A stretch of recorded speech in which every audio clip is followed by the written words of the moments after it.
बिस्मिल्लाहिर्रहमानिर्रहीम, अस्सलाम वालेकुम। मैं हूं शाहिद सकलैन और आप देख रहे हैं मेरा यूट्यूब चैनल। आज 21 नवंबर है, आज पीर का दिन है और आज की इस वीडियो में हम बात करेंगे इस्लामाबाद में पेश आने वाले एक दर्दनाक वाक़ये के हवाले से।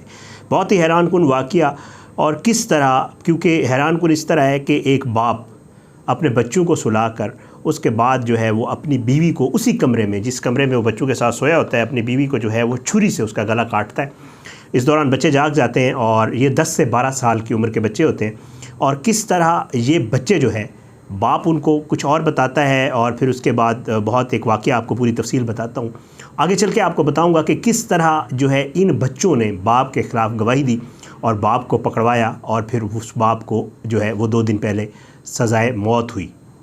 ये सारा मामला है क्या, ये सारी चीज़ें क्या हैं, ये वाक़या जो है चल रहा था इधर इस्लामाबाद में अता रब्बानी साहब के पास। आपको अता रब्बानी साहब जज याद होंगे जिन्होंने नूर मुकद्दम वाला केस सुना था।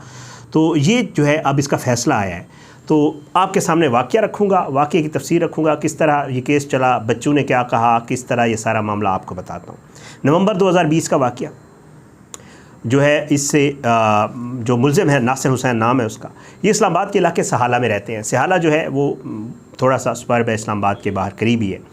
तो गरीब लोग हैं, ज़ाहिरी बात है। और जो मर्द है यानी मुल्ज़िम, अब तो मुजरिम हो गया, मुजरिम जो है वो उसके पास सुजुकी पिकअप है, लोडर का काम करता है। और जो बीवी है, औरत जो है वो घरों में काम काज करती है। गरीब लोग होते हैं। बच्चे 2 हैं, 2 बेटे हैं, उम्र 10 से 12 साल हैं और एक भतीजा है जो उस रात घर में इनके साथ मौजूद है। एक कमरे के घर में ये लोग रहते हैं। होता क्या है, मियाँ बीवी आपस में पहले भी लड़ते थे। बीवी अक्सर कंप्लेंट्स भी करती थी, अपने रिश्तेदारों को बताती थी शौहर मेरे साथ लड़ता है, लड़ाई वगैरह करता है, जो भी है, जो नॉर्मल घरों में कुछ ज़्यादा रूटीन होती है। नॉर्मल घरों में नहीं होती, नॉर्मल घरों में हल्की फुल्की होती है, लेकिन कुछ घरों में ज़रा ज़्यादा होती है। अब होता क्या है, रात के तकरीबन 12 बजे के करीब, ये नवंबर 2020, रात के 12 बजे के करीब 2 सगे बेटे और एक भतीजा सोए हुए हैं कमरे में।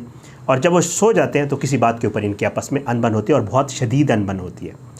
शदीद अनबन होती है तो बच्चों की जब आँख खुलती है, बच्चे देखते हैं कि ये जो शख्स है, जो मुजरिम है, ये उस वक्त उनकी माँ का छुरी के साथ गला काट रहा होता है। बहुत हौलनाक, बहुत दर्दनाक। बच्चे चीखना चिल्लाना शुरू कर देते हैं और जो है इतनी देर तक ये उसको कत्ल कर चुका होता है। उसके बाद जब, अब ज़ाहिर बात है, बच्चे सहम जाते हैं। छोटी उम्र के बच्चे, 10 साल, 9 साल, 11-12 साल के बच्चों की क्या एज होगी कि उन्होंने ये दर्दनाक वाक़या देखा और अपनी सगी माँ को अपने आँखों के सामने अपने सगे बाप के हाथों दरिंदगी से कत्ल होते हुए देखा। बहरहाल बच्चे सहम गए, चीखो पुकार की। इसने उनको चुप करवाया, डांटा और गुस्सा वगैरह किया और उन्होंने कहा कुछ नहीं है। और फिर एक प्लान बनाया। प्लान क्या बनाया? प्लान ये बनाया, बच्चों को कहा कि तुम्हारी माँ को अस्पताल ले जाते हैं और अगर कोई तुमसे पूछे कि क्या हुआ है, ठीक है, इसको हॉस्पिटल ले जाते हैं, ये ठीक हो जाएगी, तुम फिक्र ना करो। हालांकि इसको पता चल चुका था वो मर चुकी है। ये अपने कपड़े भी चेंज करता है और जो आला कत्ल है वो छुपा देता है। उसके बाद बच्चों को कहता है कि तुम्हारी माँ को हॉस्पिटल ले जाते हैं। हॉस्पिटल ले जाके तुमसे अगर कोई पूछे कि क्या हुआ है तो तुम लोगों ने ये बताना है कि हम आ रहे थे, रास्ते में डकैती हुई है, किसी ने हमसे चीज़ें छीनने की कोशिश की है और उसके दौरान जो है हमारी वालिद जो हमारे हैं, इन्होंने लड़ाई शड़ाई की है और लड़ाई के दौरान जो डकैत थे उन्होंने जो है वो औरत का गला काट दिया है। आप लोगों ने ये स्टोरी बतानी है अस्पताल में। इस दरिंदे की हैवानियत और चालाकी ज़रा देखिएगा। ये वहाँ से उन बच्चों को लेकर और उस लाश को अपनी सुजुकी पिकअप में डालता है। पिकअप में डाल के ये पिंडी के होली फैमिली हॉस्पिटल, जो कि इस्लामाबाद की जुरिस्डिक्शन से बाहर है, यानी रावलपिंडी में आ जाता है, पंजाब में, वहाँ ले जाता है। और वहाँ पे जो है ये जाकर वहाँ पे डॉक्टर्स को बताता है कि जी ये हमारे साथ वाक़या हो गया है, मेरी बीवी है, मेरे बच्चे हैं, इनको जो है किसी ने जो है, हम आ रहे थे और डकैतों ने डकैती की और कत्ल हो गई मेरी बीवी। डॉक्टर्स को इसकी बात पे यकीन नहीं आता, ज़ाहिरी बात है। वहाँ से जो हॉस्पिटल होता है, वो उन्होंने इनसे पूछा कि कहाँ से, तो उन्होंने कहा जी हम इस्लामाबाद से। उन्होंने कहा जी इस्लामाबाद से तो आपको इस्लामाबाद ले जाना चाहिए था, आप पिंडी क्यों ले आए? तो बहरहाल वो वहाँ से इस्लामाबाद पुलिस को इन्फॉर्म करते हैं।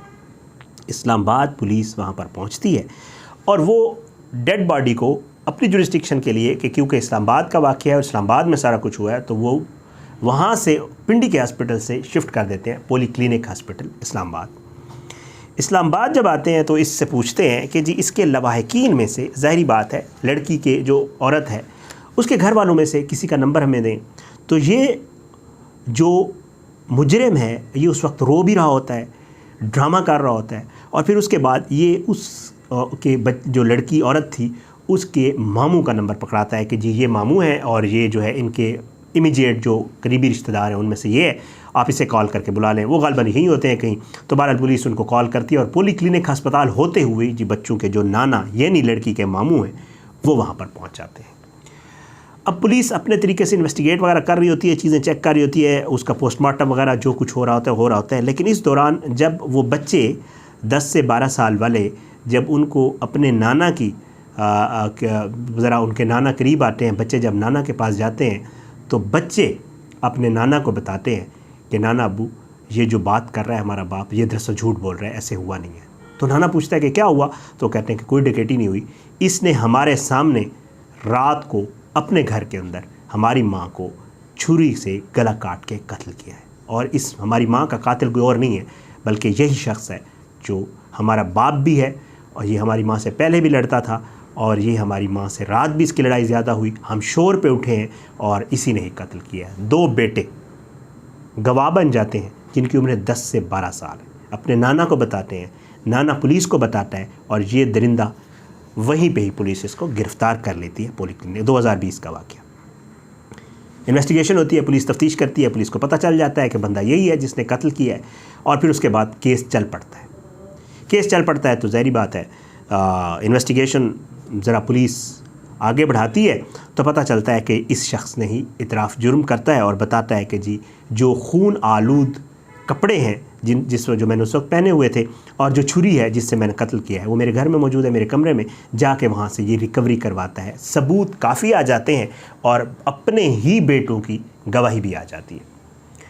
पुलिस केस बनाती है, चालान तैयार होता है और उसके बाद हमारे दोस्त राना हसन प्रोसिक्यूटर है, नूर मुकद्दम केस में भी वही थे, वो इसका केस जो है देखते हैं और उसके बाद इसको कोई वकील ना ख़ानदान वाले करके देते हैं, ना इसकी इतनी हैसियत होती है कि ये ख़ुद से वकील कर सके। ये जेल चला जाता है, 2 साल ये जेल में गुजारता है, केस चलता रहता है और अता रबानी साहब जो है वो इस केस को देख रहे होते हैं।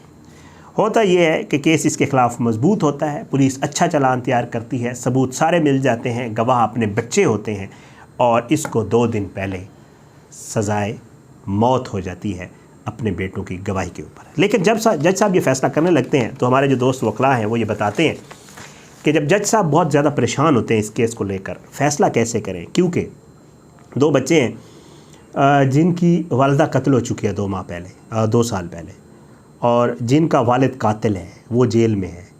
अगर इसको सज़ा दी जाए तो बच्चों के मुस्तकबिल का क्या होगा?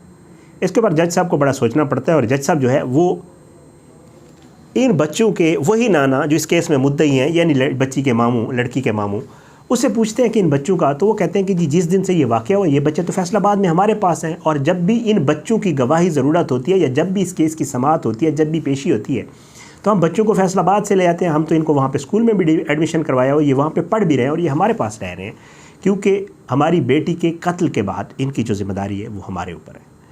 तो जज साहब को थोड़ा वो हो जाता है कि ठीक है जी, अगर इन बच्चों का फ्यूचर सेफ़ है, क्योंकि अता रबानी साहब को मैंने देखा है कि वो माशाअल्लाह ज़बरदस्त जज हैं।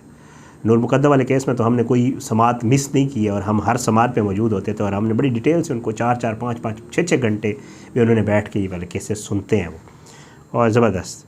तो बहरहाल जज साहब जो है वो पूछते हैं और फिर उसके बाद जो है इस दरिंदे को, इस मुलज़िम को, सरकारी वकील भी, हालांकि एडवोकेट सुप्रीम कोर्ट होते हैं, अच्छे सरकारी वकील इस शख्स को मिला हुआ होता है, वो अपना केस भी ज़ाहिर बात है उसी तरह परसू करता है और सबूत काफ़ी होने और शहादत काफ़ी होने की बुनियाद पर इस शख्स को सज़ाए मौत सुनाती है। केस के दौरान कभी पुलिस के सामने या कहीं भी कोई नदामत का कुछ भी नहीं होता क्योंकि ये समझता है कि अगर मैं इकरार कर लूँगा कि वाकई मैंने मारा है तो शायद मुझे सज़ा मिले, लेकिन इसको ये पता नहीं होता कि मेरे ख़िलाफ़ इतने सबूत और इतने शवाहिद इकट्ठे हो चुके हैं कि मुझे सज़ा ज़रूर मिलेगी और मेरे ख़िलाफ़ मेरे अपने बच्चों ने, मेरे बेटों ने गवाही दी हुई है क्योंकि मैंने उनकी उस माँ का कत्ल किया है जिसने उनको पैदा किया है, उनको बड़ा किया है और मैंने उसके साथ ये दरिंदगी की है।